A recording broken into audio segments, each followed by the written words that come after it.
ये हम तो समझ लीजिए। हरे कृष्ण। वरलक्ष्मी माता जी, हरे कृष्ण। हरे कृष्णा। मैं जस्ट सडनली मन में बात आई कि हम हमारे पे मतलब इसी पॉइंट पे एक बात बोल सकते हैं कि कृष्ण की कृपा हमारे पे कैसे है कि हम सब कृष्ण भक्ति में आए गए, तो हम कुछ भी करते हैं या हमें कोई अप्रिशिएट करता है, ग्लोरीफाई करता है, तो हम यही बोलते हैं all glory to Srila Prabhupada और कृष्ण कृपा है। हम इवन किसी को पूछेंगे हाउ आर यू तो भी बोलेंगे बस कृष्ण कृपा से सब ठीक है। कुछ करेंगे तो बस कृष्ण कृपा है। लेकिन यही बात हम भक्ति में तो हम ऐसे बोलते हैं, लेकिन यही बात और किसी के मुँह से ज़्यादातर यही सुनते हैं, मैंने किया, मी मैं आई, ऐसे। तो ये अचानक है कि कृष्ण कृपा है कि हम भक्ति में तो हमारे मुँह से यही निकलता है और हम यही चाहेंगे कि कल से जैसे कार्तिक मंथ चालू हो रहा है, तो हम प्रे यही करेंगे कि हमारे मुख से बस यही निकले कि कृष्ण कृपा है एंड प्रभुपाद जी की कृपा से सब हो रहा है और हुआ है।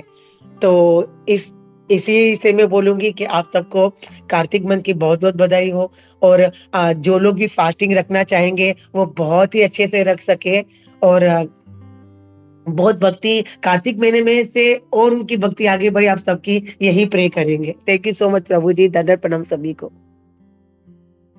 ये थैंक यू माता जी, बहुत अच्छा पॉइंट रेज किया है यहाँ पे कि हम लोग को ये समझना है सब कुछ जो है भगवान की कृपा से हो रहा है। और ये जब हमको जब लगता है मैंने कर रहा हूँ, अरे मैंने ये कर दिया, मैं यहाँ पे ये कर रहा हूँ, हम लोग कभी-कभी देखते हैं भक्त लोग में भी कि मतलब अपना ही ग्लोरिफिकेशन करते रहते हैं, मैं ये करता हूँ, मैं ये करता हूँ, वैसे नहीं होना चाहिए। Everything is going by the mercy of, मतलब अपने गुरु की कृपा से हो रहा है, भगवान की कृपा से हो रहा है, वैष्णव की कृपा से हो रहा है। लेकिन जब उसमें जब हम लोग अपने आप को ग्लोरीफाई करना शुरू करते हैं, अरे देखो मैंने ये किया, अरे देखो मैं ये करता हूँ, अरे देखो मैं ये कर रहा हूँ, सो उसमें क्या होता है कि जैसे लोग बोलते हैं भगवान के पास जब जाते हैं या तो भौतिक मिलता है या आध्यात्मिक मिलता है। तो जब हम वो एस्पिरेशन नहीं रखते हैं, हम लोग भगवान का कृपा समझते हैं, तो भक्ति हमारा वृद्धि होता है। लेकिन जब उसमें जैसे बोलते हैं लाभ, पूजा, प्रतिष्ठा, इसके पीछे पड़ते हैं कि अरे मेरा नाम होना चाहिए, मेरे ग्लोरिफिकेशन है, मुझे जानना चाहिए, तो फिर ये क्या होता है कि वो एक नट के समान होता है। वो अपने आप को जब ग्लोरीफाई करने के लिए बोलते देखो मैं इम्पोर्टेंट हूँ, और वो जब निकल जाता है उसमें से, तो क्या होता है वो नट का तो वैल्यू निकल जाता है, वो कोई और उसको दूसरा रिप्लेस करे, लेकिन उसका जो अपना है वो महत्व निकल जाता है। और वो जो उस मशीन से जुड़ा था, वो जो कृपा था भगवान का, वो उससे हट जाता है। तो always we should be thankful to lord. हमेशा भगवान के, अपने गुरु के, वैष्णव के शरण में रह के, हाँ बस जो है सब आपकी कृपा से हो रहा है। और जैसे मैं हमेशा बोलता हूँ, इट्स नॉट जस्ट वर्बल, मतलब दो चीज होता है। जैसे कल भी हम लोग रात को ही बात कर रहे थे, और वैजंती माता जी ने बहुत अच्छा परम पूज्य राधानाथ महाराज जी का कोट रखा था, एक्शंस। वैष्णव के जीवन में एक्शंस आर मोर इम्पोर्टेंट।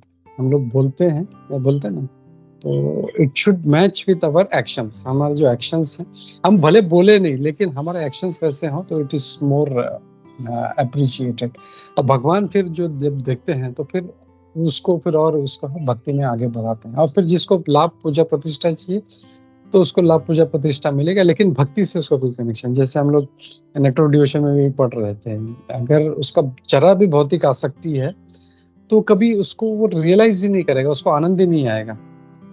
भक्ति में जब आनंद आता है, तब समझ में चाहिए हाँ मैं सही काम कर रहा हूँ। लेकिन भक्ति में आनंद नहीं आ रहा, कोई जप में आनंद नहीं आ रहा है, सेवा में आनंद, हम लोग कर रहे हैं सेवा बहुत, लेकिन आनंद नहीं आ रहा, that means we are missing the point. तो ये हम लोग को याद रखना चाहिए। थैंक यू माता जी, बहुत अच्छा आपने ये पॉइंट रेज किया। तो वी शुड बी एकदम always focused on the mercy of the Lord, on the mercy of गुरु। हाँ, सब जो है उनके कृपा से हो रहा है, and we should go as per that. So thank you mata, Hare Krishna.